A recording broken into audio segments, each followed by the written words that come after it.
ప్రస్తుత సమాజంలో ఎక్కడైనా నాలాంటి పిచ్చోడు ఎవరైనా ఉండి, నాలాంటి పిచ్చోళ్ళు ఎవరైనా ఉండి, లేదు సమానత్వం లాంటివి కావాలి, కులాల ప్రాతిపదికనో, మతాల ప్రాతిపదికనో, పార్టీల ప్రాతిపదికనో ఇలా ఒక మనిషిని వేరియేట్ చేయకూడదు. ఒక మనిషి మీద అకారణమైనటువంటి ద్వేషాన్ని ఆ విధంగా ప్రదర్శించొద్దు. కులం చూసి, మతం చూసి, ప్రాంతం చూసి.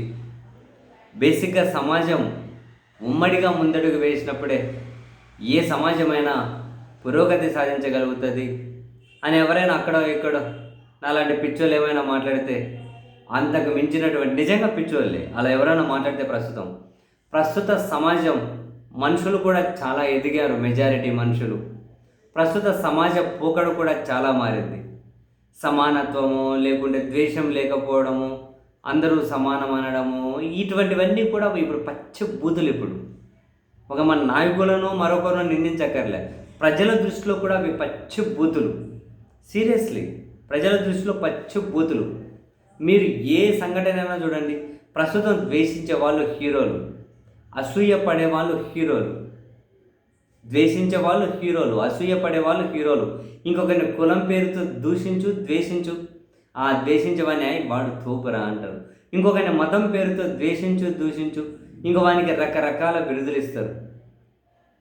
డైరెక్ట్గా ఇప్పుడు తాజాగా మనం చంద్రబాబు సార్ చూసాం, ముఖ్యమంత్రి గారు, స్వయాన ముఖ్యమంత్రి గారు ఇంకొక పార్టీ వాళ్ళకు డైరెక్ట్గా ఇండైరెక్ట్గా ఏమీ చెయ్యకూడదు అని చెప్పి అంతా 4 సార్లు ముఖ్యమంత్రి, 4.5 దశాబ్దాల రాజకీయ అనుభవం, డైరెక్ట్గా స్టేట్మెంట్ ఇచ్చారు. ఆ సారు స్టేట్మెంట్ ఇవ్వడం ఒక ఎత్తు, అప్పుడు జనం క్లాప్స్ కొడుతూ ఉన్నారు చూడండి, అసలు మార్మోగిపోతుంది ఆ సభ అయితే. క్లాప్స్ తోటి జనం ఎంత ఎదిగారు చూడండి. ఒకరిని ద్వేషించండి అంటూ ఉంటే 40% మందిని మనుషులుగా కూడా చూడకండి అని ఆ స్థాయి వ్యక్తి అంటూ ఉంటే జనం క్లాప్స్ కొడుతున్నారు చూశారు. మరి మన జనం ఎదగలేదని చెప్పాలా? మనం ఆ జనం ఎదగలేదని చెప్పాలా? అరే ఒకవేళ ఇంకొక వేరే వాళ్ళ అధికారంలో ఉంటే, అరే రేపు మనకు కూడా అలానే జరగదు కదా.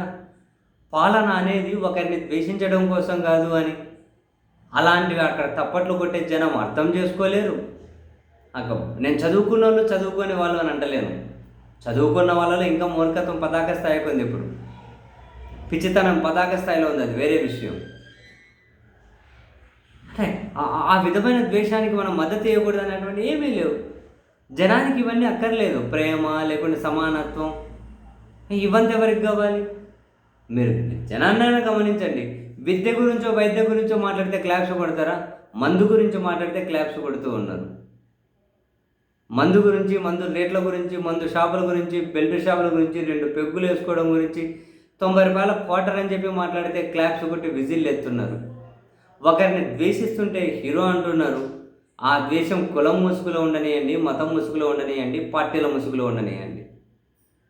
అరే అందరూ సమానమే, అందరి జీవన విధానంగానే మెరుగుపడాలి, ఉమ్మడిగా సమాజం పురోభివృద్ధి సాధించాలి అని చెప్పి అంటే, మరి మీరు ఏదైనా చూడండి, ఒక మనిషి ఇంకో మనిషిని పెళ్లి చేసుకోవాలి అని అంటే అలా చేసుకోకుండా కులాల పేరుతో, మతాల పేరుతో కంట్రోల్ చేసే విధంగా ప్రభుత్వాలు చట్టాలే తెస్తూ ఉంటే వాళ్ళని హీరోలు అంటూ ఉన్నారు. జనం అంటే ఎంత ఎదుగుదల కనిపిస్తుందో చూడండి. జనం ఎదుగుదల చూడండి. ఎక్కడ చూసినా ఒక నాయకుడు అనే ఆయన కాళ్ళల్లో చెప్పు తీసుకొని చూపెడితే క్లాప్స్ కొడుతున్నారు జనం. వావ్, ఎంత ఎదిగింది సమాజం. ఇప్పుడు వాళ్ళకేమీ విద్య గురించో, వైద్యం గురించో, మరొక దాని గురించో మాట్లాడి జనాన్ని ఇబ్బంది పెట్టాల్సిన అవసరం లేదేమో. ఇప్పుడు ద్వేషం గురించి మాట్లాడు, అసూయ గురించి మాట్లాడు. ద్వేషం గురించి, అసూయ గురించి, నా కులం గొప్పదని మాట్లాడు. నా కులంలో, నా కులపు రక్తంలో ఏంటివో అవి క్రమశిక్షణతో పోతాయని చెప్పి మాట్లాడు. నా రక్తానికి క్రమశిక్షణ ఎక్కువ మాట్లాడు. నీ కులం రక్తం గురించి, నీ మతం రక్తం గురించి, అసలు రకరకాలుగా ఇంకొకరిని తిట్టు, ఇంకొకరిని కొట్టు, ఇంకొకరిని చంపు. వాళ్ళు హీరోలు. ఒక ద్వేషం ప్రదర్శించేవాడిని, అసూయ ప్రదర్శించేవాడిని, మనిషిని కనీసం మనిషిగా గుర్తించలేని వాడిని హీరోగా భావించే సమాజం. అటువంటి సమాజంలో ఎవరికి కావాలండి నీతి వాక్యాలు? ఎవరికి కావాలి మంచి మాటలు? ఎవరికి ఏం అవసరం ఉన్నాయి? అందరూ ఇక ఒక అంటారు మంచి వాళ్ళు గాను, ఇంతకుముందు మంచి వాళ్ళుగా చలామణి కావాలి అని అంటే దానికి కొన్ని క్వాలిటీస్ ఉంటూ ఉంటాయి. ఇప్పుడు మంచి వాళ్ళు, హీరోలు, గొప్పోళ్ళు, సెలబ్రిటీలు, తోపులు, తుడుంకాన్లుగా చలామణి అవ్వాలి, జనాలు తప్పట్లు కొట్టాలంటే ద్వేషం ప్రదర్శించాలి, అసూయ ప్రదర్శించాలి, ఎదుటి మనిషి మీద ఏదో ఒక పేరుతోటి విషం జిమ్మాలి. వాళ్ళు హీరోలు, వాళ్ళు సెలబ్రిటీలు, వాళ్ళు తోపులు, వాళ్ళు తుడుంకాన్లు. లోకం చాలా మారింది మాస్టారు. లోకం అంటే జనం తీరు. అసలు కొన్నింటి క్లాప్స్ కొడతారు చూడండి, అద్భుతం అనిపిస్తుంది వాళ్ళని చూస్తే. ఇటువంటి సమాజం, ఇటువంటి జనాలు, ఇటువంటి దానికోసం విలువలతో బతికిన వాళ్ళు ప్రాణాలు త్యాగం చేశారని చెప్పి చరిత్ర పుస్తకాల్లో చాలాసార్లు చదువుకుంటే, చాలా పుస్తకాల్లో నిక్షిప్తమే ఉన్న కొన్ని చరిత్రలు చదువుకుంటే పాపం ఆ ప్రాణత్యాగం చేసిన వాళ్ళను మనం చూసి ఇప్పుడు జాలిపడాలేము, ఇటువంటి వాళ్ళ కోసం ఏం చేశారు వీళ్ళు అని. అసలు మీరు ఏ కాంటెక్స్లో అయినా చూడండి, ఒకని మీద ద్వేషం ప్రదర్శించేవాడే తోపు అవుతున్నాడు. వాడిని గొప్పోడు, వాడు పెద్ద తోపు, వాడు నాయకుడు, వాడి ఇంకొకటి.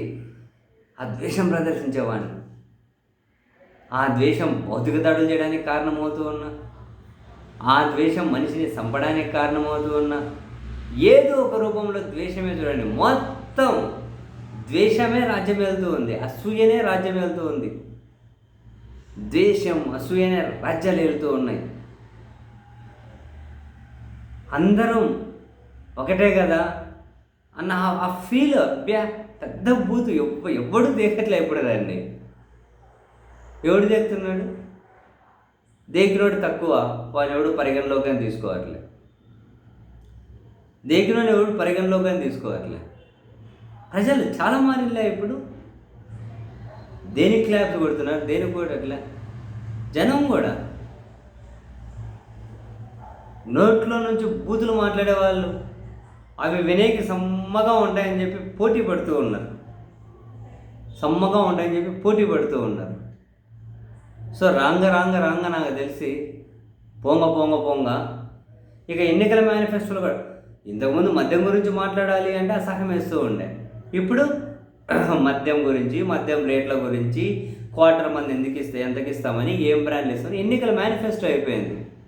ఇంకా కొంచెం ముందుకెళ్తే నెక్స్ట్ ఏముంటాయి? ఇంకా అదిగో మేము ఆ కులానికి ఏమి ఇయ్యం, మంచినీళ్ళు కానీ ఇయ్యం, ఈ మతానికి అసలు ఒంటి మీద గుడ్డలు కానీ ఇయ్యం, బిత్తలు తిప్పుతాం, అదిగో ఈ పార్టీ వాళ్ళకు ఏం లేదు, వాళ్ళకు మొత్తం అంతా ఇంకా ఏమంటారు 0% కనుక వాళ్ళకు మేలు చేయం, అదిగో ఈ వర్గపు జనాలకు చేయము, ఆ వర్గపు జనాలకు చేయం.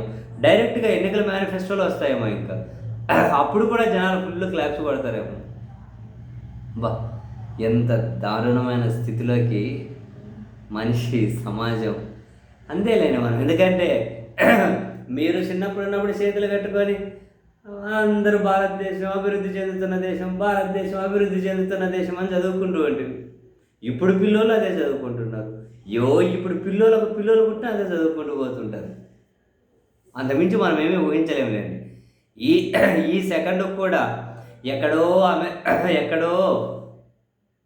అమెరికాలో ఉండే ట్రంప్ తుమ్ముతూ ఉంటే భారతదేశంలో స్టాక్ మార్కెట్ ముక్కుడిపోతుంది. ఆ స్థాయికి ఎదుగుతున్నాం. ఇది సపరేట్ సబ్జెక్ట్, మళ్ళీ మాట్లాడడం. కానీ సరేలేండి, మనిషి చాలా అసూయతో ఎదుగుతూ ఉన్నప్పుడు ద్వేషం ప్రదర్శించేవాడే హీరో అవుతాడు కదా. ఎంజాయ్.